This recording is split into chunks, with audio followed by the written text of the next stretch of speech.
ఆయన చేసేటటువంటి ప్రాంతంలో మనందరం పాల్గొన్నాం.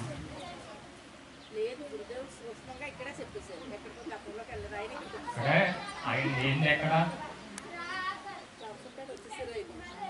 ఇప్పుడు బాబా గురించి మన బాబా సాహిత్యాన్ని గురించి మాటలు చెప్పుకున్నామండి. ఒక పావు గంట ఇక్కడ 5-6 ఏమున్నారు ఇప్పుడు బాబా గురించి మాట్లాడేవారు. చేత అందరం ఒక పావు గంట మాట్లాడదాం. పావు గంట అయిపోయిన తర్వాత నేను పైకి వస్తాను. ఎందుకంటే బాబా గురించి అలా చెప్పుకుంటుంటే మనకు టైం తెలదండి. పావు గంట అన్నది అరగంట అన్నా ఇంకా అవ్వలేదు అనుకుంటాను. చేత ఇప్పుడు సంగినీటి సత్యనారాయణ గారు రాజమండ్రి నుంచి వచ్చారు. ఆయన ఒక పావు గంట మాట్లాడతారు.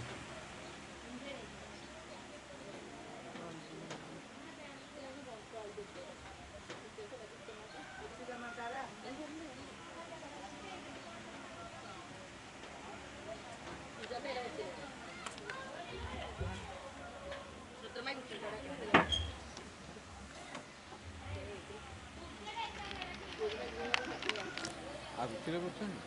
బ్యాగ్ తీసి బ్యాగ్లో ఇచ్చాను. బ్యాగ్లో ఇచ్చాను. కిందకి పెట్టండి. కింద పెట్టండి.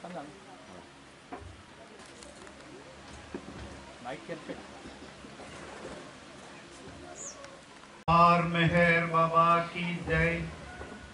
अवतार मेहर बाबा की जय। अवतार मेहर बाबा की जय। मातृश्री मेहर गायत्री देवी समेत सद्गुरु श्री मेहर चैतन्य जी महाराज की जय। मातृश्री मेहर गायत्री देवी समेत सद्गुरु श्री मेहर चैतन्य महाराज की जय। मातृश्री मेहर गायत्री देवी समेत सद्गुरु श्री मेहर चैतन्य महाराज की जय। जय बाबा।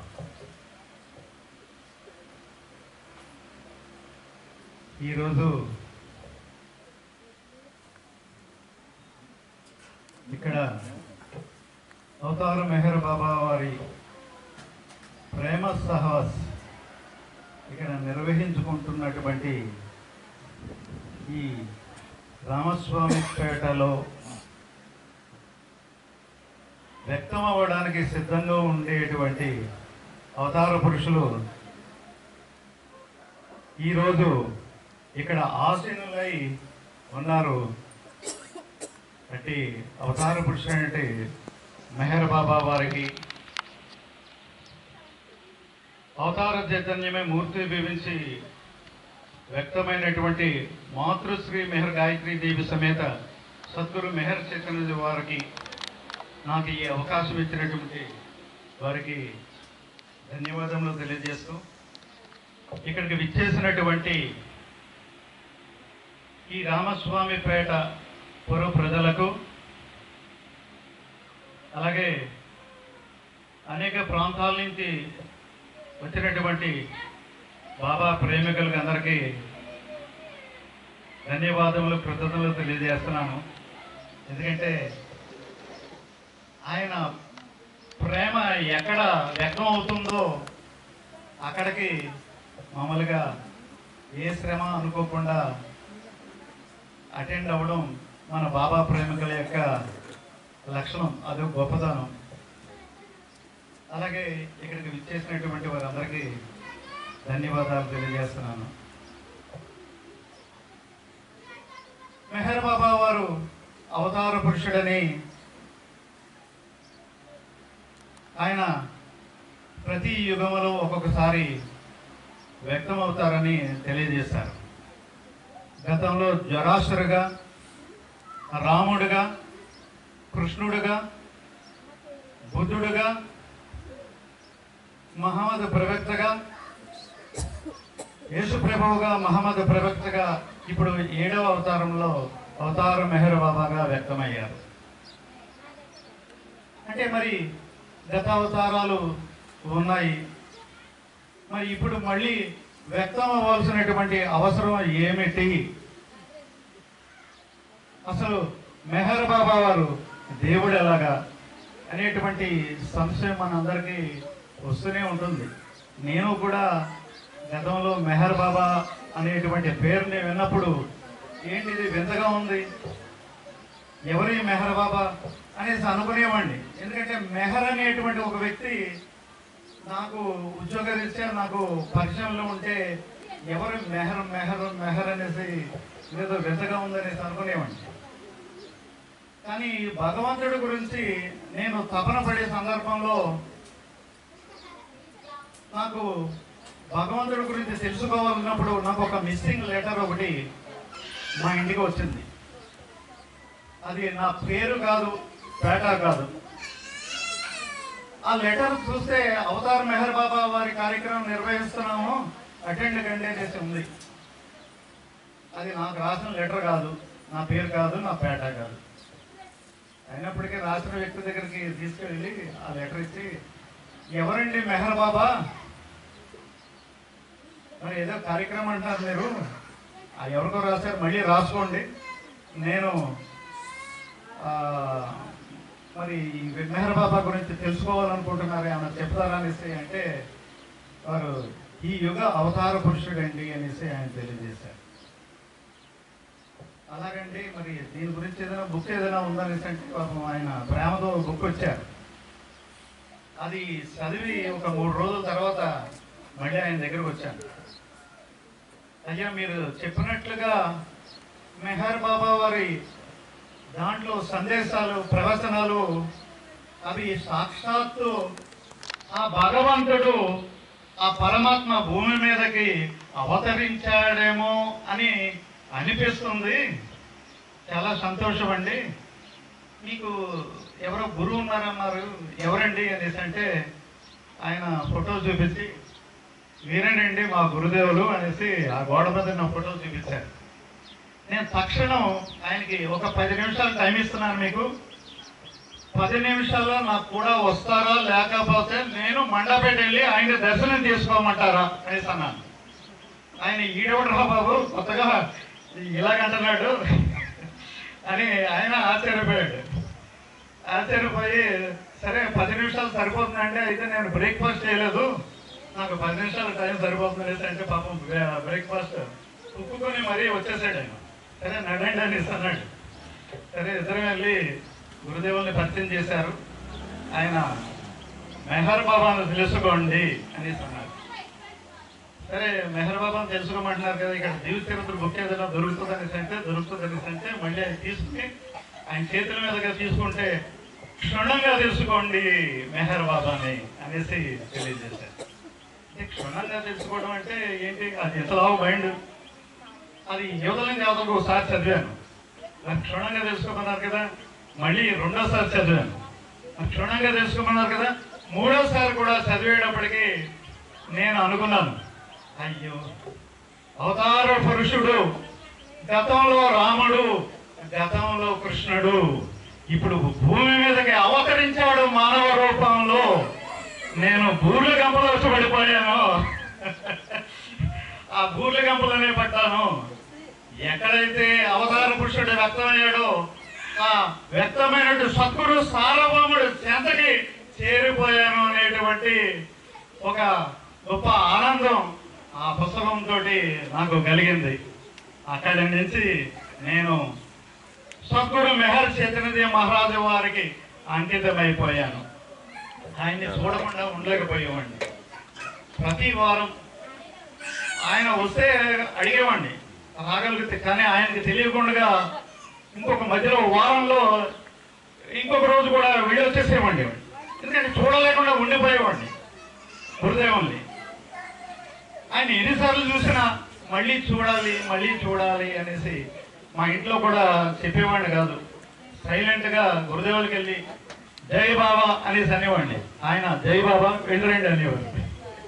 అంతే, మా ఇద్దరికి ఇంకేం ఉండేది కాదు. కానీ అలాగా ఆయన దర్శన వాక్యంలో నాకు ఏం జరిగిందంటే, వండి కొద్ది నా చైతన్యం మార్పులు చెందడం మొదలుపెట్టింది. అసలు నన్ను గతంలో చూసినటువంటి వారు కూడా మెహర్ బాబా ప్రేమికులే, సత్యనారాయణ గారు మీరు గతంలో ఉన్న సత్యనారాయణ కాదు, ఇప్పుడు మీరు చాలా మారిపోయారండి, చాలా మారిపోయారు.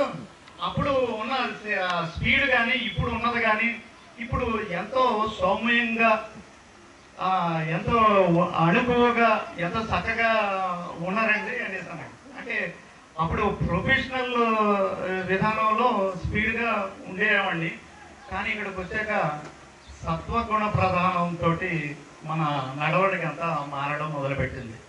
అక్కడి నుంచి మరి ధ్యానం చేయమనేవారు, కంపల్సరీ ధ్యానం చేసి తీరాలి. ఎందుకంటే భగవంతుడితో అనుసంధానం అవ్వాలంటే మనస్సుతో సాధ్యం కాదు. మనస్సుతో మనం ఏమీ తెలుసుకోలేము. ఎన్నిసార్లు విన్నప్పటికీ కూడా మన హృదయంలోకి ఏదీ చేరదు. ఎందుకంటే మనసుతో సంబంధపడి ఉండడు. నీ చావు నువ్వు చావు అనేసి అంటాడు ఆయన భగవంతుడు. ఎందుకంటే ఈ సంస్కారయుతమైనటువంటిదే ఈ జీవితము. ఏ సంస్కారంలో గతంలో పేరుకొని పోగ చేసుకుంటూ వచ్చినటువంటి పరిణామములో పోగ చేసుకున్నటువంటి ఈ సంస్కారములే ఈ వ్యక్తీకరణ, ఈ జీవితము. దానితో ఆయనకి సంబంధపడి ఉండదు. అందుకు మనకి అజ్ఞానానికి సంబంధించినటువంటి జ్ఞానమే తప్ప ఏ పుస్తకాలు చదివినప్పటికీ కూడా అజ్ఞానానికి సంబంధించినటువంటి విషయములే తెలియబడతాయి తప్ప ఆత్మపరంగా తెలియబడేటువంటిది ఏది ఉండదు. ఒకానొక సందర్భంలో గురుదేవులు తెలియజేశారు, భగవద్గీత గురించి అనేక మంది ప్రవచనం చేస్తూ ఉంటారు, కానీ ఎవరికి గీతా హృదయం తెలియబడినటువంటి వారు ఎవరు లేరు. అంతా ఎందుకు? చైతన్యం గురించి అనేక పుస్తకాలు రాశారు ప్రపంచవ్యాప్తంగాను, కానీ అక్కడికి చైతన్యం గురించి తెలియదు. అవన్నీ చిలక పలుకులు. అంటే చూడండి, మనస్సు పరిధిలో వ్యక్తమైనటువంటి నాలెడ్జ్ ఏదైనా కూడా శుష్కమే. హృదయ పరిధి నుంచి అది వ్యక్తమై మనకు తెలియబడాలి తప్ప ఇంకొక రకంగా తెలియబడదు. ఆ రకంగానే ఈ అవతార పురుషుడు ఇప్పుడు వ్యక్తమైనటువంటి ప్రేమ స్వరూపుడు మెహర్ బాబా కూడా మనకు తెలియబడాలంటే అది గత జన్మకి సంబంధించినటువంటి పూర్వజన్మ సుకృతము. అలాగా ఇక్కడికి వచ్చినటువంటి, అలాగే ఈ రామస్వామి పేటలో కూడా ఆయన కొలువై ఉండాలని అనే తపనతో ఆకాంక్షతో ఆయన ఇక్కడ 3వ కార్యక్రమం ఇక్కడ నిర్వహించారు. ఇక స్టాండర్డ్గా ఇక్కడ ఒక సెంటర్ నిర్మించుకోవడానికి ఇది బీజము అనేసి అనుకుంటున్నాను. తప్పనిసరిగా ఆయన ఇక్కడ వ్యక్తం అవుతున్నారు. మీ అందరూ హృదయాలలో ఆయన కొలువై ఉన్నారు. అది ఆ ప్రేమని మీరు వ్యక్తం చేసుకోవడానికి ఇక్కడ ఒక సెంటర్ కూడా ప్రయత్నం చేయవచ్చు. అది ఆకాంక్షే అనుకుంటున్నాను మెహర్ బాబాది. ఎందుకంటే రాబోయే కాలంలో మెహర్ బాబా సెంటరు ప్రతి గ్రామంలోనూ ప్రతి పేటలో కూడా ఒక్కొక్క గ్రామం ఒక్కొక్క సెంటర్ రాబోతుంది. ఎందుకంటే గతంలో వచ్చినటువంటి అవతార పురుషులు అందరికీ కూడా ఇలాగే బ్రహ్మరథం బట్టి ఒక్కొక్క దేవాలయాన్ని, ఒక్కొక్క మసీదుని, ఒక్కొక్క చెత్తని నిర్మించుకున్నారు. ఈ అవతార పురుషుడు నేను బోధించటకు రాలేదు, మేల్కొల్పడానికే వచ్చాను. ఎక్కడి నుంచి ఎక్కడికి మేల్కొల్పుతాను? నీ హృదయములో ఉండి, నీ అజ్ఞాన స్థితి నుండి జ్ఞానానుభవంలోనికి మేలుకొల్పడానికి నేను ఈ భూమి మీద వ్యక్తమయ్యాను 7వ అవతారంగా. అందుకని మీరు కూడా ఆయన యొక్క ప్రేమానుగ్రహము పొందడానికి ఇక్కడికి వ్యక్తమయ్యారు మెహర్ బాబా. ఆయన ప్రేమాశిస్సులు మీ గ్రామ ప్రజలందరికీ ఇస్తున్నారు.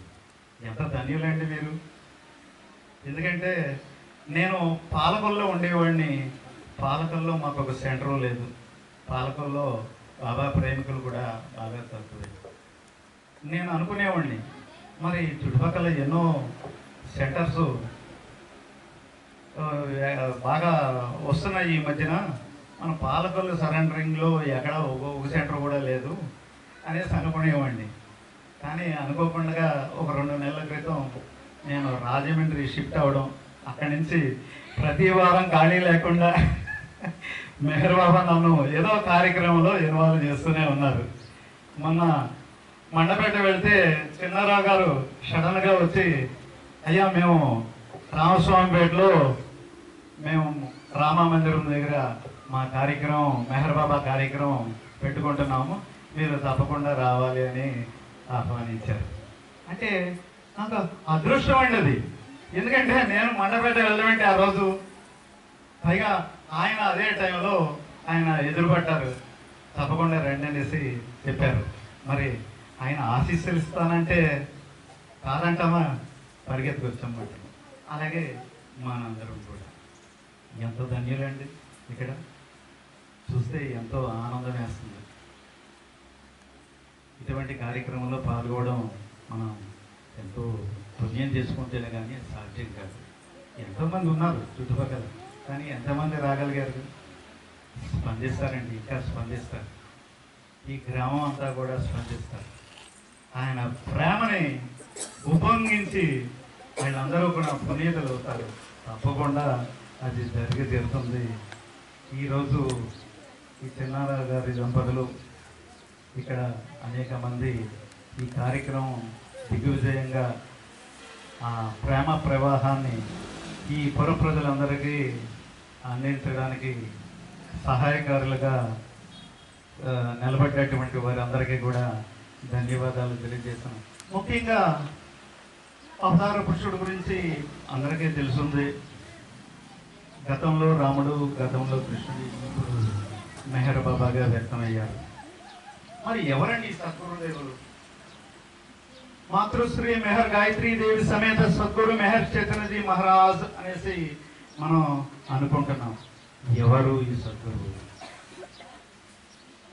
అంటే ఎప్పుడు కూడా ఒక అవతారాన్ని భూమి మీదకి దించాలంటే 5 సద్గురువులు అవసరం.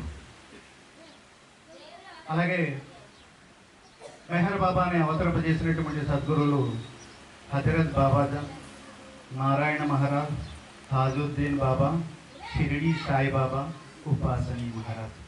ఈ 5 కారణంగా అవతార పురుషుడు భూమి మీదకి వ్యక్తమయ్యారు. ఎక్కడి నుంచి వ్యక్తమయ్యారు? ప్రథమాత్మ ఎవరైతే ఉన్నారో ఆ ప్రథమాత్మే అవతారుడుగా వ్యక్తమయ్యి 5 ఆయన శరీరం వదిలినప్పుడు 5 వ్యక్తమయ్యారు. అలాగే ప్రతి యుగంలో, ప్రతి కాలంలో కూడా సద్గురువు ఎల్లవేళలా ఉంటారు. ఈ 5 ఈ కార్యక్రమాన్ని అవతార చైతన్యం కలిగి ఈ కార్యక్రమాన్ని నిర్వహిస్తూ ఉంటారు. ఎప్పుడైతే అవతార పురుషుడు భూమి మీదకి వస్తున్నాడో ఈ 5 యొక్క చైతన్యాన్ని అవతారుడికి హ్యాండ్ ఓవర్ చేస్తారు. వారు ఈ విశ్వ కార్యక్రమాన్ని, వారు వచ్చినటువంటి కార్యక్రమాన్ని పూర్తి చేసి, బ్రహ్మరాధులు అంటారు కదా, అదంతా రచన చేయడానికి మళ్ళీ భూమి మీదకి 700 సంవత్సరాల నుంచి 1400 సంవత్సరాలకి ఒక్కొక్కసారి యుగములో అవతరిస్తూ ఉంటారు. అలాగా అవతరించినటువంటి అవతార మెహర్ బాబా వారి యొక్క చైతన్యము సద్గురు మెహర్ చైతన్యజీ మహారాజులో వ్యక్తీకరింపబడ్డది మెహర్ చైతన్యముగా. అందుకని మన చైతన్యం ఏంటంటే మెహర్ చైతన్యమే. గతంలో రామ చైతన్యం ఉంది, కృష్ణ చైతన్యం ఉంది, క్రీస్తు చైతన్యం ఉంది, బుద్ధ చైతన్యం ఉన్నది. ఇప్పుడు ఉండేటువంటి చైతన్యము మెహర్ చైతన్యము. ఇంకొక చైతన్యము ఉండడానికి ఆస్కారమే లేదు. ఎందుకంటే ఈ యుగంలో వ్యక్తమైనటువంటి రూపము మెహర్ బాబా యొక్క వ్యక్తీకరణ. అటువంటి మెహర్ బాబా యొక్క చైతన్య స్వరూపుడు, మూర్తిభవించినటువంటి స్వరూపుడు సద్గురు మెహర్ చైతన్యజీ మహారాజు వారు మాతృశ్రీ మెహర్ గాయత్రీ దేవితో సమేతుడై అక్కడ మండపేట దగ్గర తాపేశ్వరంలో వ్యక్తమై ఉన్నారు. వారిని దర్శించుకోవడంలో మనలో మెహర చైతన్యము జాగృతమై మెహర బాబా ప్రేమలో పునీతులు అవ్వడానికి మనకు ఆస్కారం అని ఇస్తుంది. కనుక వారిని కూడా అవకాశం ఉన్నప్పుడు తాపేశ్వరం వెళ్ళి దర్శించుకోండి. జై బాబా అవతార్ మెహర్ బాబా की जय, అవతార్ మెహర్ బాబా की जय, అవతార్ మెహర్ బాబా की जय.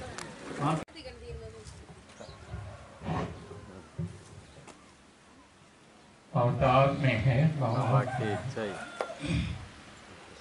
మన ఉసిలేరు కార్యక్రమం చేసుకునేటప్పుడు పూర్రాజు గారు తెలియజేశారు, మీరేయో ఎట్టకాలంలో చేస్తున్నారు చెప్తున్నారు. గురుదేవులు బాబా ఎంతో సాహిత్యం ఇచ్చారు, దాని గురించి తెలియజేయండి అని ఆయన తెలియజేశారు. అందుకు ఒక పావుగంట నేను తెలియజేస్తాను. గురుదేవులు అందరినీ కూడా ధ్యానం చేయమన్నారు. నా నుండి భౌతికమైన సహాయం కావాలన్నా, ఆధ్యాత్మిక సహాయం కావాలన్నా ధ్యానం చేసినప్పుడే నా నుండి మీరు పొందగలుగుతారు. అటువంటి ధ్యానం ఏంటంటే డివైన్ థీమ్, దైవీ ప్రణాళిక అనేటటువంటి ధ్యానం చేయమని మనకి ఎన్నో సంవత్సరాలు గురుదేవుడు బోధించారు. అప్పుడు ముందు గురుదేవులు మనస్సు మీద నిఘా ఉంచి చేయండి అన్నారు. అలాగే చాలా రోజులు చేసేవారు. తర్వాత అది ఒక ఆనంద స్థితిలో అలాగా ఉండిపోయేటటువంటి స్థితి ఏర్పడినప్పుడు అప్పుడు ఇది విడిచిపెట్టండి, డివైన్ థీమ్ కూడా చేయండి అని తెలియజేసేవారు. అప్పుడు గురుదేవులు తెలియజేస్తుంటే దాని గురించి తెలుసుకోవాలని ఎంతో ప్రయత్నం చేసేవాడు. ఎన్ని సంవత్సరాలు గురుదేవుల దగ్గర కూర్చున్నప్పటికీ అసలు డివైన్ థీమ్ ఏంటి అన్నదే అర్థం అవ్వలేదు. అప్పుడు ఒకసారి నేను రోజు గురుదేవుల దగ్గరికి అప్పుడప్పుడు 10 రోజులకు ఒకసారి సైకిల్ మీద వెళ్ళి 1 గంట 2 గంటలు కూర్చునేవాడిని. అప్పుడు గురుదేవులు అన్నారు, ఏం ధ్యానం చేస్తున్నావు అన్నారు. ఇది డివైన్ థీమ్ ధ్యానం అన్నారు మీరు, అది నాకు అసలు ఏం అర్థమవుతలేదండి. అంచేత నేను మెహర్ బాబా అని చేసుకుంటున్నానండి. వెంటనే పదాలు చేసి ఎందుకు తెలియబడదు బాబానే కానీ నీ గురువుని కానీ భూమధ్యంలో ఉంచుకుని చెయ్యి, నీకు ఎందుకు రాదు. గురుదేవులు ఏదో ఆయన అనుగ్రహిస్తారు అని అప్పుడు ఈ ధ్యానం గురించి ప్రయత్నం చేశాడు. ఎందుకంటే నాకు రాయటం కూడా రాదు, అదేం చదువుకోలేదు. అప్పుడు గురుదేవుని ఆ భూమధ్య స్థానంలో ఉంచి అలాగా దాన్ని ప్రయత్నం చేస్తూ దానికి సంబంధించిన ఏమైనా ఉంటే కొంచెం చదువుకుంటూ ఉండగా 40 రోజులకి 40 నిమిషాలు ఒక కంట్రోలింగ్గా ధ్యానం చేసేటటువంటిది ఒక స్థితి ఏర్పడింది. దాని గురించి ఇప్పుడు మీకు తెలియజేస్తాను.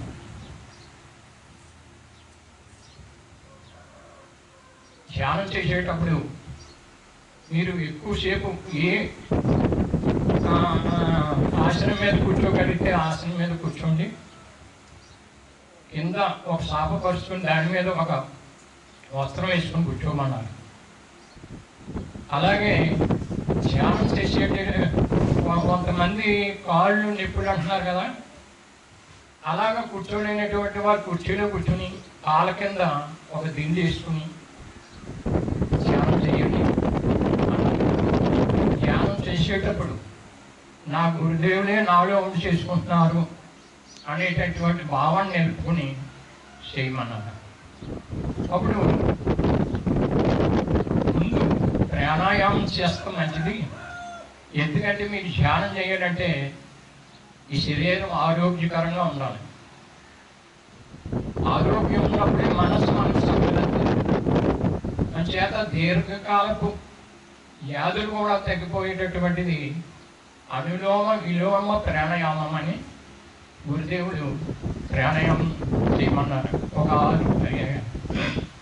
అంటే ఏంటంట, మనకి 2 రంధ్రాలకు ఉంటా 3 రంధ్రాల మధ్య గాలి ఏదో ఒక రంధ్రం అంటే మనకి నడుతుందండి ఎక్కువగా.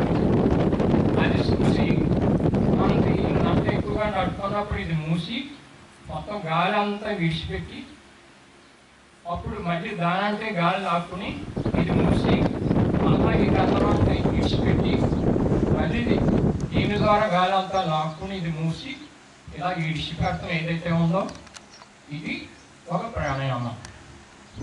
అలాగా 6 ప్రాణాయామం తక్కువ కాకుండా తర్వాత 10 చేసుకోవచ్చు, 20 సార్లు చేసుకోవచ్చు చేయమన్నారు. అప్పుడు మీకు ఒక ప్రశాంతత ఏర్పడుతుంది అని తెలిసి అప్పుడు సోహం సోహం సోహం అది నేనై ఉన్నాను, నేను ఆత్మనై ఉన్నాను. ఆత్మనైనటువంటి నేను ఈ శరీరమును కాను. పంచభూతాత్మకమైనట ఈ శరీరం నేను కాదు, శరీరం నాది.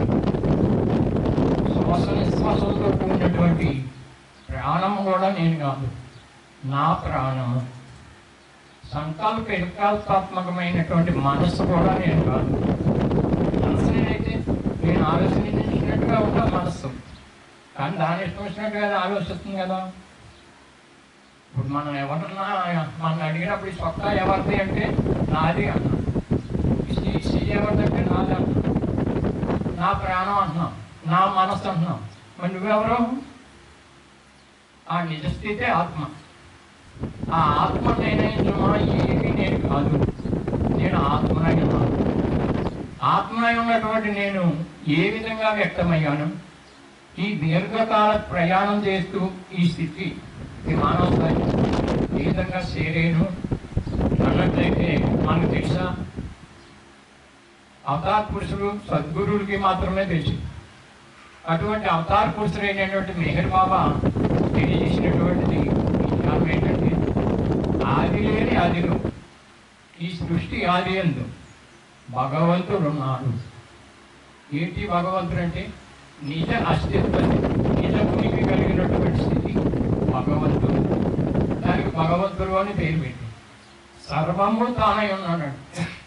సర్వము అంటే భగవంతులో అనంత శక్తి, అనంత చైతన్యము, అనంత ఆనందము కూడా భగవంతుల్లో ఉంది. ఈ వ్యక్తమైనటువంటి సమస్త లేమితనమే స్వభావం కలిగినటువంటి ఈ నథింగ్ ఏమి సంబంధించిన సమస్తము కూడా భగవంతుల్లో ఉన్నది. కానీ పరాత్పర పరబ్రహ్మస్థితి అన్నారు. అది అక్కడ వీటికి ఉనికి లేదంట. శక్తికి కానీ చైతన్యానికి కానీ ఉనికి లేదు. భగవంతుడు సర్వమయ్యున్నారు, ఈ సర్వమయం. తను 2వ స్థితి అయినటువంటి పరమాత్మ స్థితిలో ఈ శక్తికి చైతన్యానికి ఉనికి ఇచ్చిందంట.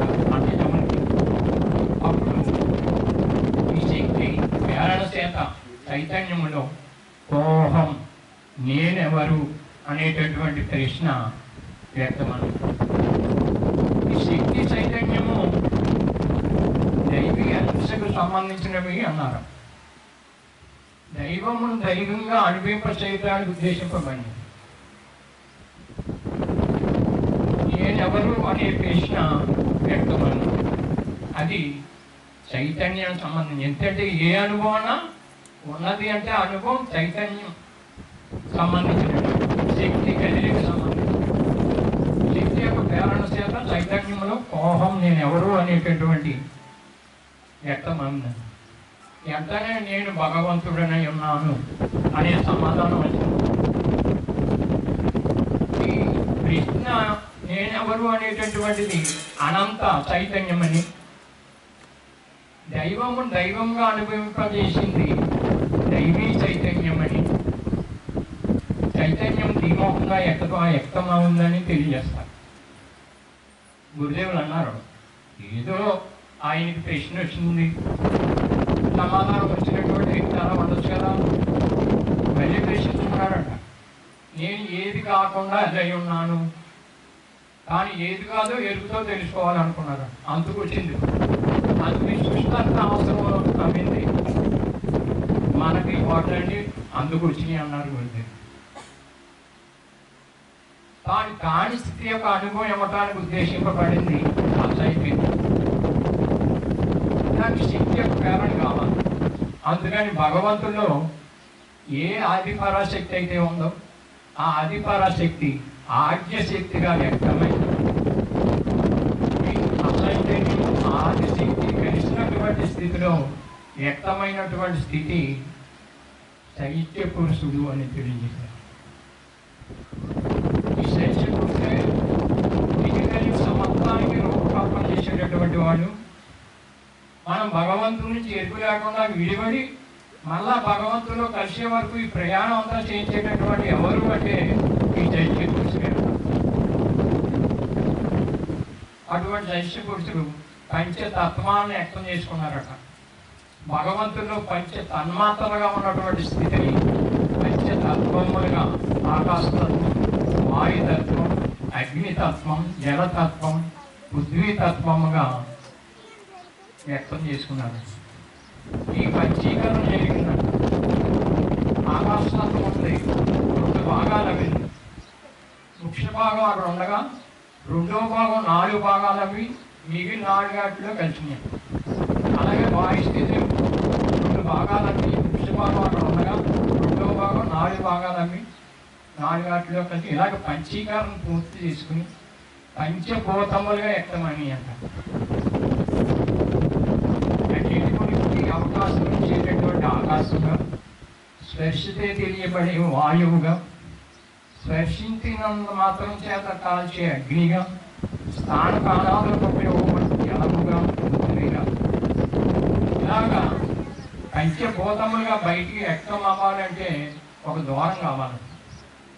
అందుకని భగవంతుడిలో ఏ సచ్చిదానంద స్థితి అయితే ఉన్నదో అనంతమైనటువంటి ఆ సచ్చిదానంద స్థితి ఒక పరిమితమైనటువంటి బిందువుగా ఓం అని అకారాత్మకమైనటువంటి ఓం బిందువుగా వ్యక్తమైంది.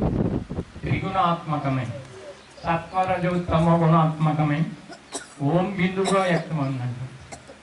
ఈ ఓం బిందువు దృష్టి బిందువు అని కూడా తెలియజేస్తుంది.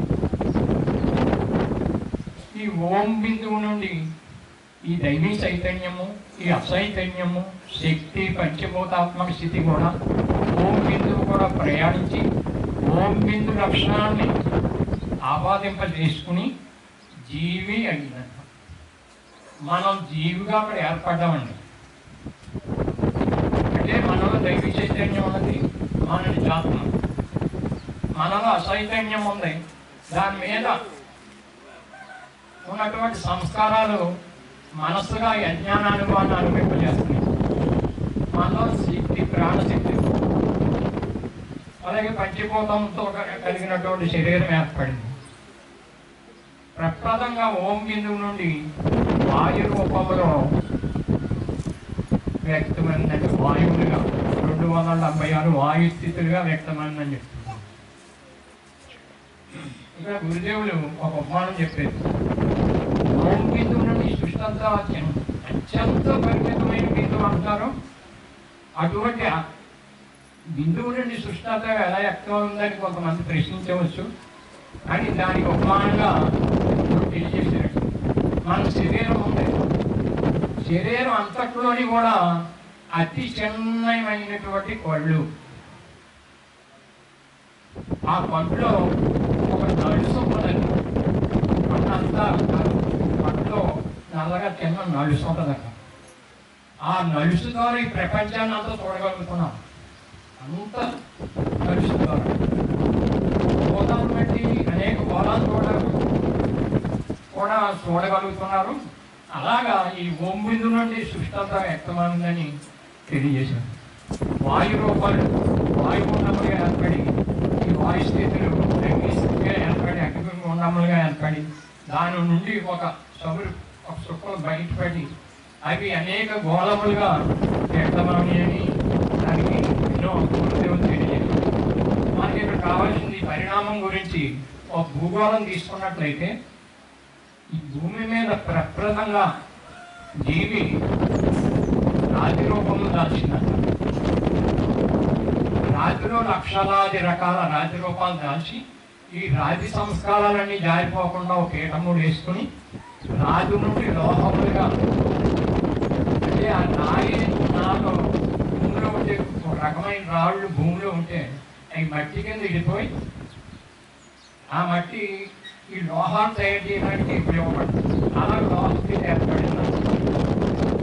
అలాగే ఈ లోహ సంస్కారాలన్నీ కూడా చైతన్యం మీద ఒక ముడి వేసుకుని పీఠముడి వృక్షములుగా మారినాయి.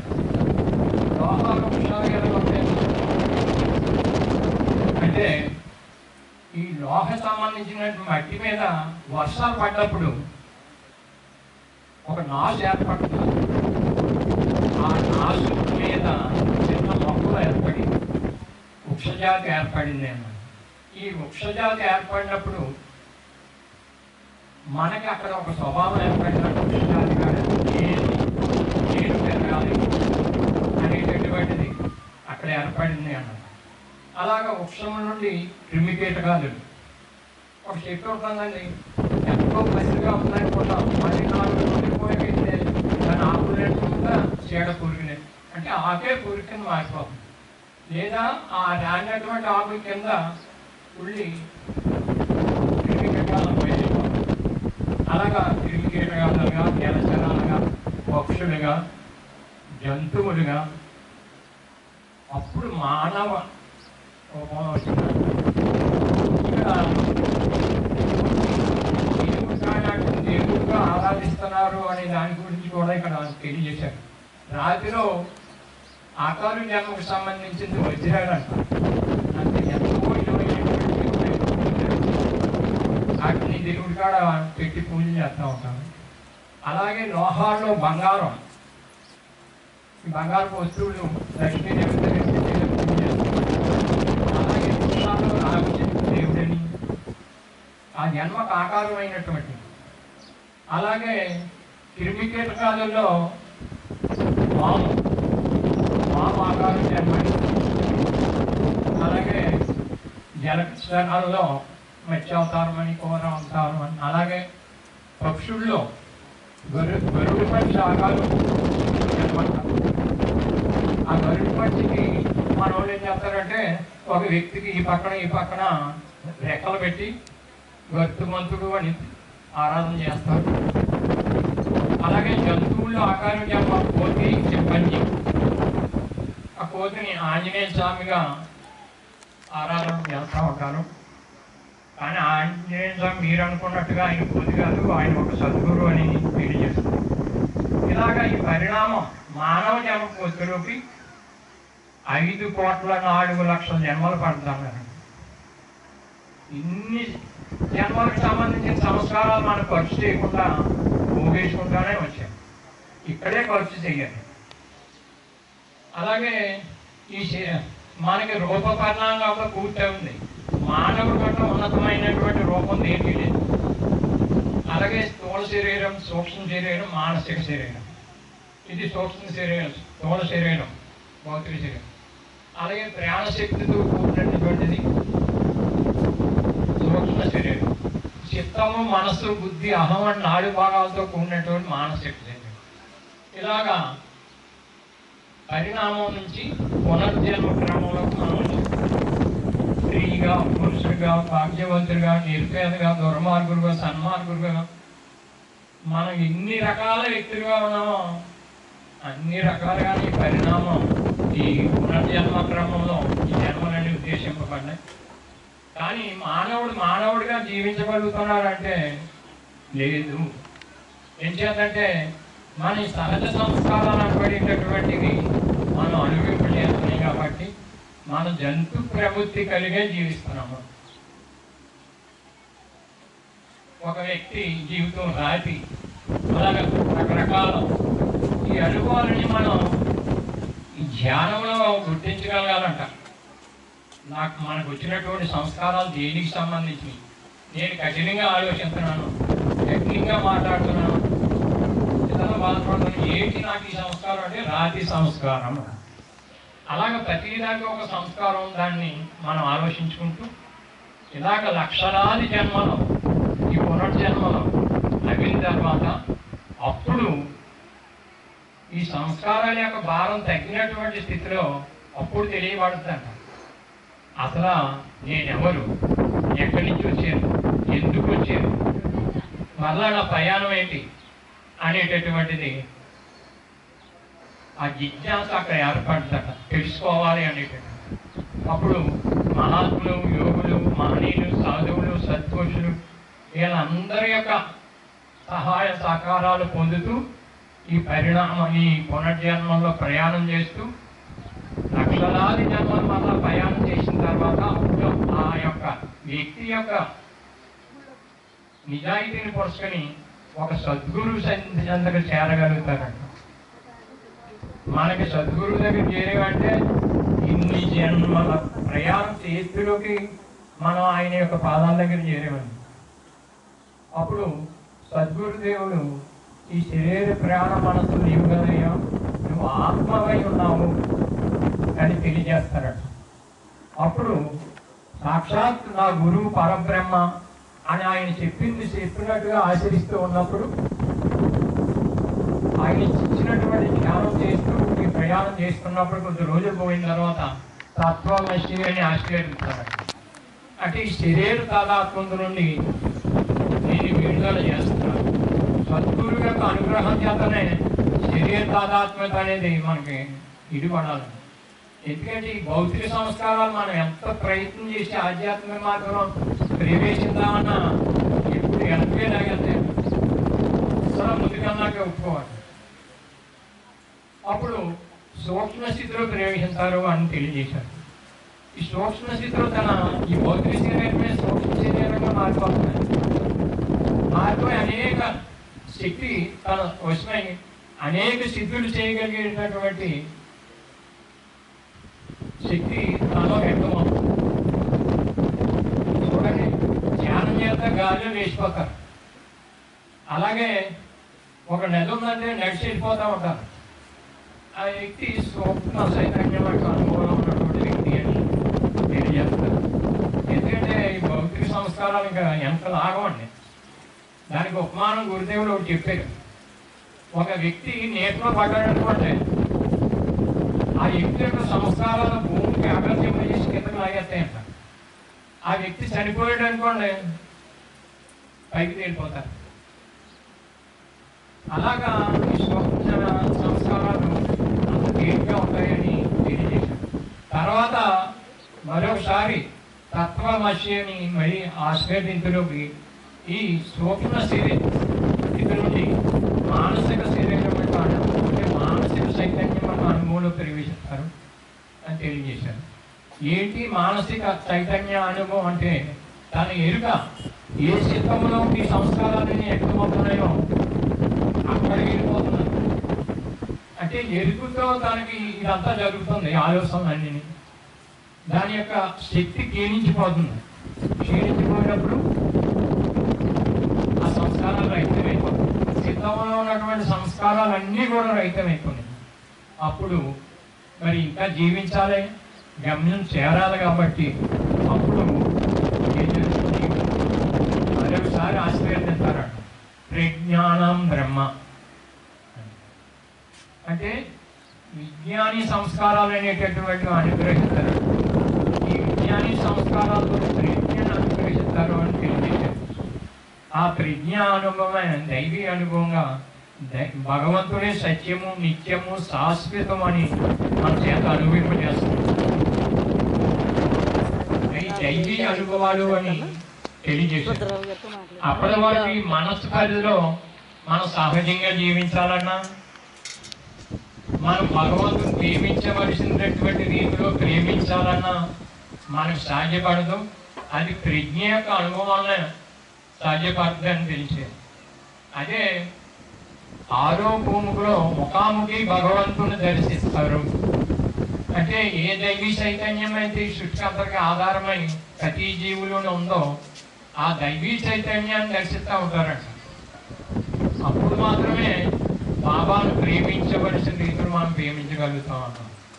తర్వాత నిర్వాణానుభవంలో వెళ్ళిన తర్వాత ఈ జీవ చైతన్యాన్ని, ఈ దైవీ చైతన్యం తనలో ఐక్యపరిచేసుకుని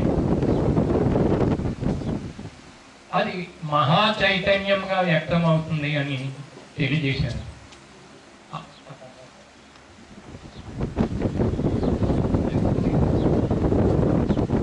ఆ నిర్వాణానుభవంలో దైవీ చైతన్యంతో ఒక్కటవుతారు. తర్వాత తాను ఏమనుంది అహమస్మి ఉన్నాను అని అనుకుని తప్ప మరి ఏమి ఉండదు. అప్పుడు గురువు అయమాత్మ బ్రహ్మ, ఆ ఆత్మే బ్రహ్మము సమాన ఆశ్రయించారు. అప్పుడు అహం బ్రహ్మాస్మి, నేను బ్రహ్మమునై ఉన్నాను అనేటటువంటి అనుభవాన్ని పొందుతారు. ఇది ఈ ధ్యానం యొక్క క్రమము అని తెలియజేశారు. మరి ఇది మనం తెలియజేస్తుంటే అందరికీ కఠినంగానే ఉంటుందండి. ఏదో తెలిసిన మాటలు చెప్పాలి కానీ ఎన్న మాటలేదు. ఇలాగా ఈ ధ్యానం చేసినప్పుడే ఎవరైనటువంటి గమ్యం చేరటానికి మార్గం అని గురుదేవులు తెలియజేశారు. కాబట్టి ఈ ధ్యానం చేయడానికి మనం అందరం ప్రయత్నించాలి. జై బాబా, జై గురుదేవ. ఇప్పుడు రాజమండ్రి నుంచి వచ్చారు పూర్ణచంద్రరావు గారు, ఒక పావుగంట మాట్లాడతారు.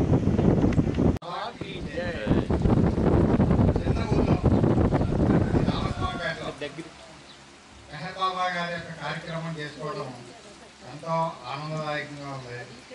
నాకు ఎలా ఉందనిపించిందంటే,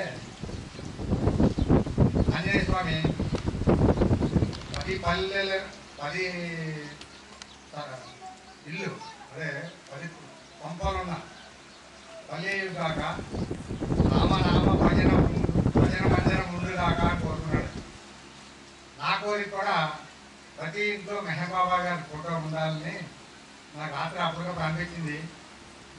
ఫోటో పట్టుకొచ్చి ఆయన ఇవ్వడం జరిగింది. పిల్లలాగా పెద్ద సైజ్ పాకెట్ సైజ్ కాకుండా మరి అందరి ఇంట్లో కూడా మెహర్ బాబా దర్శనం చేసుకుంటాం. ఎంత అవకాశం వచ్చినప్పుడు మనం ఆ మాత్రం కూడా చేపించాలి. చాలా సంతోషంగా ఉంది. మరి ఈ ఊళ్ళో, చిన్న ఊళ్ళో ఇంతమంది అటెండ్ అయ్యారు. నిన్న కాకుండా మహాశివరాత్రి రోజున కైలాసగిరిలో దాదాపు డబల్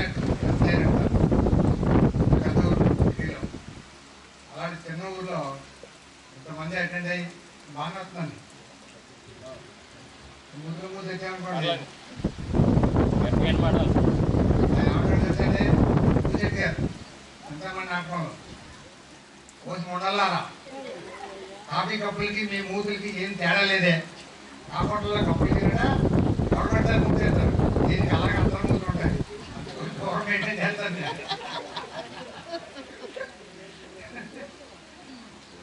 అదే చిన్న ఊర్లోనే ఇంతమంది జనం అటెండ్ అవ్వడం ఆనందదాయకమే. కాకపోతే పొరుగురు నుంచి మన సెంట్రల్ బాబా సెంట్రల్ వాళ్ళు అటెండ్ అయ్యారు ఎక్కువ. గ్రామస్తులు అటెండ్ అవ్వాలి. తెల్లారా గారు మళ్ళీ వచ్చే సంవత్సరానికి గ్రామస్తులు అందరినీ పర్సనల్గా చెప్పి మనం కాదు, గ్రామస్తులందరినీ కూడా అటెండ్ అయ్యేలాగా బాబా సందేశాలు వచ్చే వైనసరిగా చాలు పిలిచారండి. ఇది అటెండ్ అయ్యేవాళ్ళు తక్కువ మంది ఉన్నారు. ఎంతగా మన ధ్యానం గురించి చెప్పారు. ధ్యానం అందరికీ శరీరం సహకరించవు. ఒకరు గుంట్లో బాగోవచ్చు, ఒకరు నడుము నొప్పి ఉండొచ్చు, ఒకరు ఆపరేషన్ అయ్యి ఉండొచ్చు. అక్కడ దాకా సంకీర్తన చేసేవాళ్ళే కూర్చోలేనివాళ్ళు ఆ పూజలు సంకీర్తన చేస్తారు. మినహాయింపాలి అంటే మినహాయింపేది మినహాయించగలి కింద కూర్చోట్లేదు కాబట్టి మేము అనుకోవాలి. కాబట్టి ఆ భగవన్నామాన్ని ఎలా చేయాలని బాబా గారు చెప్పారు.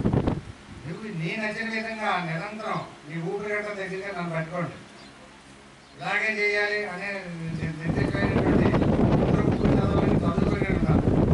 కొంతదాకా చెప్పాడు, చదువుకోలేదని చెప్పాడు. కానీ మొత్తం బాబా గారి తత్వం, గురుదేవుల యొక్క ఉద్దేశం, గురుదేవుల యొక్క కార్యక్రమం నిర్వహణ అందరినీ అని చెప్పుకొచ్చాడు. నేను చదువుతో చెప్పలేదు. ఒక్కొక్కరు ఒక్కొక్క రూట్ ఇచ్చాడు బాబా. ఎవరి వీళ్ళని బట్టి వాళ్ళు నిరంతరం అన్ని పనులు చేసుకోవాలి. భగవన్నామం చేసుకుంటూ నిరంతరం 10 మన ఊరికి దగ్గరగా ఉన్నాడు. మనం ఏం చేస్తాం పని లేదు, పనులు కూడా సాయంత్రం చూడాలి, సాయంత్రం నేనేమంటానంటే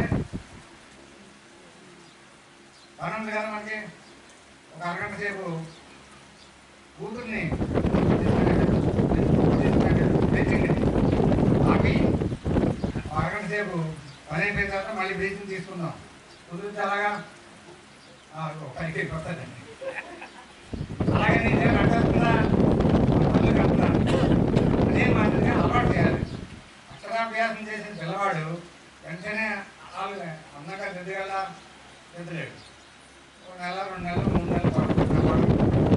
అదే మాదిరిగా మనం అలవాటు చేయడం మొదలు పెడితే 6 నెలలకో సంవత్సరానికో లేకపోతే 10 సంవత్సరాలకో మనకి అలవాటు అయిపోతుంది. బ్రీతింగ్ ఎలాగైతే అడ్డం లేకుండా ఉండవు మన పనులకి, నామస్మరణ లోపల మనం కొంచెం ప్రయత్నం చేస్తే కంటి పిల్లడు ఆలోచించినట్టే అది అలవాటు చేసుకుంటే మంచిదని నా భావన. నేను ఇప్పుడు ఇందాక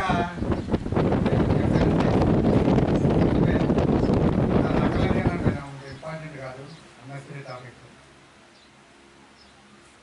నేను మెహర్ బాబా బోర్డులోకి వచ్చిన సందర్భం 2 నిమిషాలు చెప్పి మళ్ళీ వేరే పాల్గొంటాను గురించి. మేము 98లో మెహర్ బాబా బోర్డులోకి వచ్చాము. 100% పాస్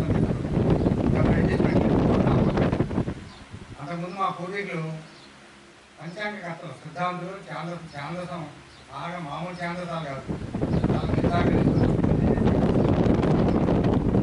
ఆదిత్యం వచ్చేవాడు. నేను అలాగే చేసేవాడు.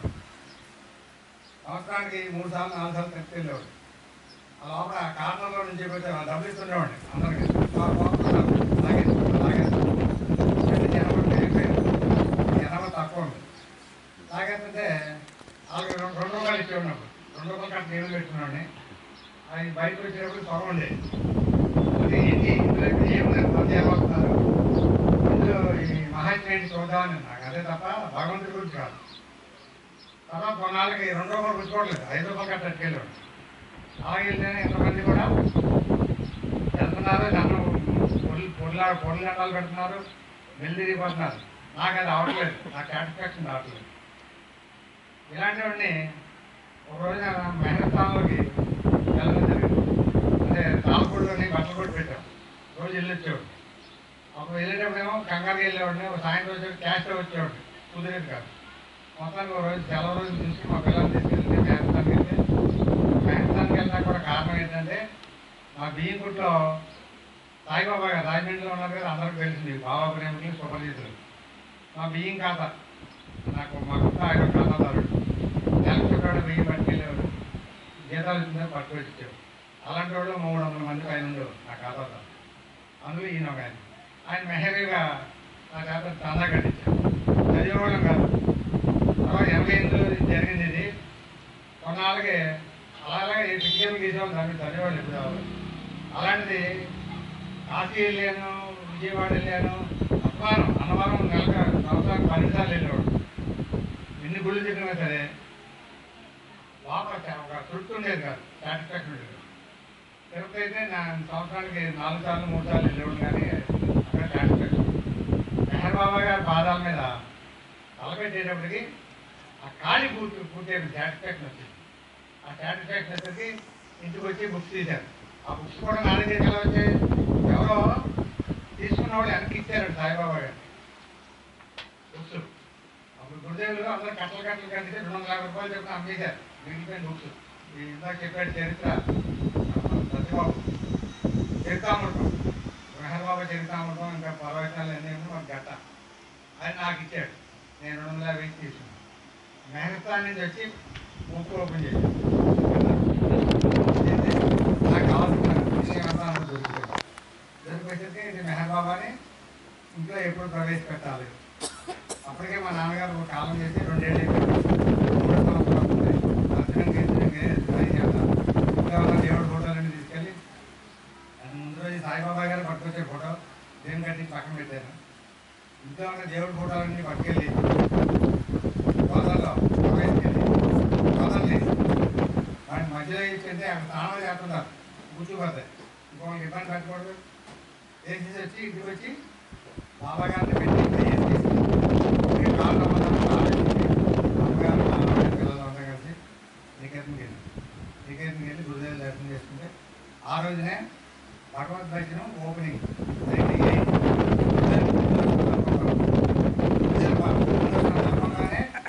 మేము మెహర్ బాబా ఫోల్డ్లోకి అడుగుపెట్టింది 94లో మా నాన్నగారు కాలం చేశారు గురుదేవులు పుట్టినరోజు మాకు తెలియదు గురుదేవులు ఆయన దర్శనం చేస్తున్నారు ఆయన సద్గురువుగా మాకు తెలియదు. ఈ రకంగా 98లో ఆ పంతులు గారు ఉన్నాడు అక్కడ నా కోసం వెయిట్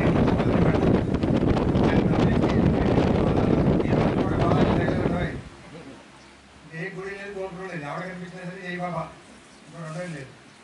ఈ రకంగా ప్రతి వాళ్ళ నుండి బాగా బాబాని చూడడానికి ప్రయత్నం చేస్తాం కానీ నాకున్న వీక్నెస్ ఉంది కదా మాయ ఉన్నదే మాయలో అవి ఒక్కోసారి వికారాలకు సంబంధించి నా వికారం మీకు తెలుస్తుంది, నా వికారం నాకు తెలియదు, ఎవరికి కూడా తెలియదు. అలాగే నా వీక్నెస్ నాకు తెలియదు, నా వీక్నెస్ ద్వారా ఆ కోణంలో చూస్తుంటాను ఒక్కొక్కరిని తప్పు చేస్తాను కబుర్లు చెప్తున్నాను మాట వినండి. చైతన్యం గురించి చెప్పాను అనాత్మ చైతన్యము ఆయన బాడీ డ్రాప్ చేసిన తర్వాత అది రామ చైతన్యంగా వచ్చింది, రాముడిలోకి వచ్చింది. తర్వాత రాముడు బాడీ డ్రాప్ చేసిన తర్వాత కృష్ణుడిలోకి వచ్చింది. ఇక్కడ 3 చైతన్యాలు అండి. తర్వాత బుద్ధుడిగా వచ్చిన తర్వాత ఈ కృష్ణ చైతన్యం కూడా కలిసింది. అలాగే యేసు క్రీస్తు వచ్చినాక బుద్ధ చైతన్యం వచ్చింది. రాముడు వచ్చిన ఆ తర్వాత మెహర్ బాబా బాడీ ఉన్నంతసేపు కూడా మెహర్ చైతన్యం కాదు.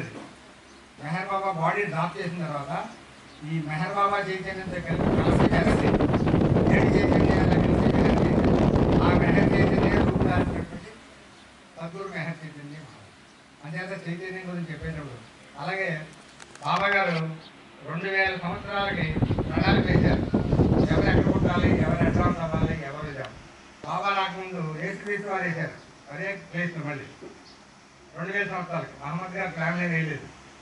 యేసుక్రీస్తు వారు వేసిన ప్లాన్లు బాబా వచ్చేదాకా మళ్ళీ ఎప్పుడు దాకా 2000 సంవత్సరాల దాకా వేస్తున్నారు. ఎవరు సద్గురు అవ్వాలి, ఎవరు మజువు అవ్వాలి, ఎవరు ఏది ఆధ్యాత్మికంగా ప్రయోజనం పొందాలనేది మొత్తం మెహర్ బాబా ప్రణాళిక వేశారు. ఆ ప్రణాళిక భాగం మనందరూ గ్యాదరింగ్లో మనకు చేసేం లేదు, రిమోట్ అక్కడ ఉంది. మనకి గ్యాదర్ అయ్యామంటే టీవీ ఛానల్ మనం ఎలా మార్చుకున్నాం అలాగే ఆయన దగ్గర ఇది వచ్చిన అందరిదే ఆయన మార్చాడు. ఈ రకంగా మళ్ళీ మధ్యలో ఇది పెట్టాను. ఆ రకంగా గోదాలు వేసేసి వచ్చి బాబా దగ్గరికి వెళ్ళాం. ఇంకా no adjustment, no compromise, no puja, no పురస్కారం, ఏం లేదు, అడ్జస్ట్మెంట్ లేదు నాకు. ఆ రకంగా బాబా ఫోన్లోకి రావడం జరిగింది. అలాగే మా అమ్మ కాలం చేసేటప్పుడు కూడా గురుదేవులు చెప్పాము నామస్మరణ చేస్తూ నామస్మరణ చేయబడుతుంది లేనండి బాబాలకు వెళ్ళిపోయారండి మీరేం వరే ఒక నాన్న. అదే మాదిరిగా మా ఆవిడ మొన్న 5 ఏళ్ళు అయింది, 4.5 సంవత్సరాలు నామస్మరణ చేస్తూ నేనేమంటానంటే చాలా మీటింగ్లో చెప్పాను. ఎవరైనా బాడీ డ్రాప్ చేసే ముందు 1 వారం ముందు కానీ 10 రోజుల ముందు కానీ ఏదో ఒక ఇబ్బందికరమైనటువంటి అనారోగ్యం రావాలి. వస్తే ఏం చేస్తాం, మనకి రోజు వేరే దిక్కు లేదు. బాబా బాబా బాబా బాబా అనేది చెవులు చూసేయగలుగుతాం బాబా. ఆ కంగారులో బాడీ డ్రాప్ చేసామనుకోండి ఆ బాధలో ఇంకెక్కడికి వెళ్ళిపోతాం. ఆవిడకి చిన్న వంట చేసినా బాబా చూపించాలి, పెద్ద పని చేసినా బాబా చూపించాలి. అలాంటి ఆవిడ 10 రోజుల నుంచి హాస్పిటల్ అయింది. ఇక నిరంతరం బాబా బాబా స్మరణ బాబా బాబా అంటూ తీసిందమ్మా. మరి ఇంత అదృష్టం కలిగి ఆ క్షణం కోసమే స్టూడెంట్స్ కాలేజీకి వెళ్ళి చదువుతారంటే దేనికోసం, పరీక్ష కోసం, పరీక్షలో పాస్ అవ్వడం కోసం. ఆ పరీక్ష ఏమో పాస్ అవ్వకుండా 365 రోజులు సెలవులో కూడా కాలేజీకి నేర్చుకో 3 సెలవులు చదివి నేర్చుకో ఎగ్జామ్ రాయాలి, ఎగ్జామ్లో పాస్ అవ్వాలి. అలాగే బాబాయ్ ఏం చెప్పాడు, నీ పూజలు తంతులు పాతకాలం తంతులు తమాషాలు నాకు వద్దు, నాకు కావాల్సిందంతా ప్రేమ. ఏం చేస్తారు ఇప్పుడు శివరాత్రి పేరు చెప్పి బాబాని అంట కడుతున్నారు. మన అందులో బాబా కార్యక్రమం శివరాత్రి పేరు చెప్పి బాబా కార్యక్రమం శ్రీరామం అవుతుంది. బాబా పేరు చెప్పి శ్రీరామం. ఆయన సపరేట్ ధ్యానం తీసాడు. నువ్వు జీవించవే బాబు, నువ్వు ప్రేమగా జీవించు, నీకు ఎటువంటి పరిస్థితి ఎదురుపడినా సరే బాధపడకుండా ఉండు, డోంట్ వరీ, బీ హ్యాపీ. ఎప్పుడైనా నీ రాజ్యం పోయినప్పుడు, నీ ఆస్తులు కొల్లగొట్టబడిపోయినప్పుడు, నీ కుటుంబం చిన్నభిన్నం అయిపోయినప్పుడు, నీ కాళ్ళ కింద భూమి విడిపోయినప్పుడు నువ్వు అదే అవ్వకుండా ఉండు. చెప్పడానికి సింపుల్గా ఉంది, డోంట్ వరీ, బీ హ్యాపీ. లేకపోతే పడకమా ఇలాంటి పరిస్థితి ఎదుర్కొన్నప్పుడు నువ్వు అసలు విమానాస్తి మామూలు ఉండగలిగితే చాలు, నాకు నన్ను ప్రేమించినట్లే, నేను భగవంతుడు చేయాలి. ఇంత సింపుల్ అయిన మా మాటలు ఇస్తేనే మనం ఆచరణలో పెట్టట్లేదు. బాగా చేసుకుంటున్నాం భజనలు. రాజమండ్రిలో మా ఆంధ్ర సెంటర్ ఉంది, బాబా పుట్టినరోజు చేసుకుంటారు 20 రోజుల నుంచి, ఒక పొద్దున ఒకటి నుంచి సాయంత్రం వస్తారు. బ్యాగ్ ఒకటి తగ్గించుకుంటారు, ప్రేయర్ ముందు వస్తారు, ప్రేయర్ తర్వాత వస్తారు. వచ్చేసింది గబగబా బాగుంటి పాటలు 10 నిమిషాలు చదివించి తర్వాత ప్రసాదాలు ఆపి వేసేస్తారు. ఈ ప్రసాదాలు పంచుకోవడానికి వచ్చేవాడు చాలా మంది ఉన్నారు. పిల్లల కోసం వచ్చేవాడు, ఏం తెచ్చుకొచ్చేవాడు ఉన్నారు కదా. దీనివల్ల ఏం జరుగుతుంది, ఏం నేర్చుకున్నారు, సెంటర్ పేరు చెప్పి నేర్పించాలా. కోచింగ్ సెంటర్ ఉంది, ఆధ్యాత్మిక తత్వాన్ని, బాబా తత్వాన్ని నేర్పించాలా. ఒకటి వ్యాపారం అంటాడు, ఒకటి ఇంకోటి అంటాడు, ఇంకోటి అంటాడు. ఐదు వాటికి తెచ్చిన శ్రద్ధ బాబా తత్వాన్ని 10 మందికి పంచుదాం అనే ఆలోచన లేదు. సెంటర్ పేరు సెంటర్, ఎందుకు సెంటర్ ద్వారా కొంతమంది మనం వెళ్ళిపోతాం. రేపు వదిన వెళ్ళిపోతే మళ్ళీ వెనకటి నెక్స్ట్ జనరేషన్ రావద్దు.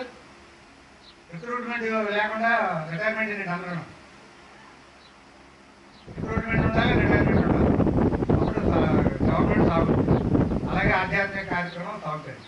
అంచేత సెంటర్లో వాళ్ళందరూ కూడా కొత్త వాళ్ళని, ఊళ్ళో ఉన్న వాళ్ళని గుర్తుపెట్టుకుంటారా. మీరే నేను మధ్యలో మాట్లాడుతున్నాను. రిటైర్మెంట్ అయిపోయే లోపల వాళ్ళు చెప్తున్నారు. విన్నారా అని అడుగుతున్నారు తప్ప. నేను ఎట్లా చెప్తాను, నాయకులు చెప్తారు. చెప్పండి. అమ్మా నేను ప్రేమతో చెప్పేది, నాకేం టెన్షన్ కాదు. నేనేదో నిష్ఠాతుని, నేనేదో అడ్వాన్స్ అయిపోయాను, నేనేం గురువుగా కాదు, గురుదేవులు మా సొంతం అని చెప్పుకుంటారు. నేను తప్ప ఇంకెవరు బాబా పని చేయలేదని చెప్తారు. ఎలా చెప్తే నాకు అసూలుగా ఉంది. రామస్వామి గారి సెంటర్ చూసి నాకు అసూలు పడుతున్నాను. రాజమండ్రిలో సెంటర్ లేదు, మాకు సిగ్గు లేదు. ఎంత సిగ్గుపడుతున్నా చెప్పుకున్నారు కదా. మాకు మేము చేస్తానంటే మా అబ్బాయి అమెరికాలో పని చేస్తుంది, మా అబ్బాయి ఎక్కడ చేస్తాడు చెప్పి చెప్పుకోవడం. సెంటర్ అయింది రాజమండ్రిలో. సెంటర్ రాకపోవడానికి కారణం 3 రోజులు నేను గట్టిగా చెప్తాను. రాజమండ్రిలో ఎవరు అసలు పడుతున్నాయి. నేను ఊళ్ళో ఎంతమంది పండుగ చేసుకుంటామంటే ఎంత ఆనందంగా ఉందమ్మా. మరి రేపు కొత్త వాళ్ళని మనం రిక్రూట్ చేసుకోవాలి. ఇంకా నువ్వే మంచిదాన్ని పిల్లలకి నేర్పించిన పాటలు పాడటం అనేది మనం బాబా తత్వాన్ని జీవితంలో అమలు చేయడానికి ఉండాలి. ఇలాంటి కార్యక్రమంలో పాల్గొని నలుగురిని తెలుసుకున్న విషయాన్ని ఒకరికొకరు ఎక్స్చేంజ్ చేసుకోవాలి. ఒక మాటలు చెప్పాలంటే నేను ఇంతకుముందు 2 సార్లు చెప్పాను. సంత మార్కెట్కి కాయగూరలు పండించే వాళ్ళు చేస్తారు, కొనుక్కున్న వాళ్ళు వెళ్తారు. ఇక్కడికి చదువుకున్న వాళ్ళు బాబా తాగి చదువుకున్న వాళ్ళు ఉంటారు, ఇక్కడికి వచ్చిన వాళ్ళు అందరూ షేర్ చేసుకోవాలి. అదే నాకేం తెలుసు అంటే, నువ్వు మానవుడు 1000 సంవత్సరాలు జీవించినా తెలుసుకోవాల్సింది 1000 సంవత్సరాలు అప్పుడు జీవించాడా. కాబట్టి నా భావన అది, నాకేం తెలియదు. నేను ప్రయాణం చేస్తాను, ప్రయత్నం చేస్తాను, ఇక్కడి నుంచి లేదు. 15 నిమిషాలు అయిపోయినట్టు వద్దులాగా ఈ బైక్ రావట్లేదే అవలేనట్టు బైక్ వస్తాను మాట ఇచ్చారు. నేను ఎంత వచ్చాను చూసాను మీకోసం. అదే కాసేపు ఏదో ఒకటి టైట్గా సబ్జెక్ట్ని టైట్గా చెప్పకూడదండి. సినిమా అయినా పాత సినిమాలు చూడండి, మధ్యలో కామెడీ సీన్ పెడతారు, ఆ టైట్నెస్ పోతుంది. అదొక్క సీను ఇంకో సీను టైట్నెస్ పోతుంది. అంచేత సబ్జెక్ట్ చెప్పాలి, మళ్ళీ మధ్యలో చిన్న చిన్న ఇలా హాస్య కథలు చెప్పుకుంటూ నవ్వుకోవాలి, నవ్వుల పాలు అవ్వకూడదు. కాబట్టి అక్కడ ఉన్నవాళ్ళు అందరూ చిన్నవాళ్ళ, ప్రతి వాళ్ళకి ఒక స్టోరీ ఉంది. నేను అమాయకులేం కాదు. రాధాకృష్ణ గారు అన్నారు, ఆయన స్టోరీ రాస్తే బయోగ్రఫీ గారు రాసామనుకో అవతార పురుషుల కంటే ఎక్కువ ఉంది. మరి ఎందుకు మరి బాధలు అందరూ ఎన్ని కష్టాలు ఉన్నాయి, ఎన్ని బాధలు ఉన్నాయి, ఎన్ని ఇబ్బందులు ఉన్నాయి. రీసెంట్గా యాక్సిడెంట్ అయింది, ఆ కుంటుకుంటూనే మీరు అటెండ్ అవుతున్నారంటే నేను మెచ్చుకుంటానండి.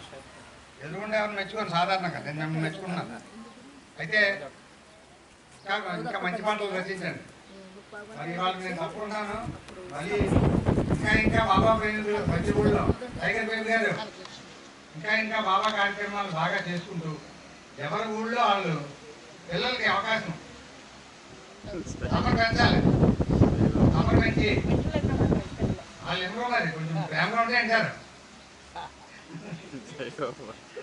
గంటకిస్కి తప్పే ఉంది. ఎవరి పట్టుకాలి అందరూ చూసుకోవడానికి ఎప్పటికప్పుడు చూసుకుని ఇది రాపోవడా కారణం ఏంటి నేను చెప్పినట్టు ఆలోచించడం.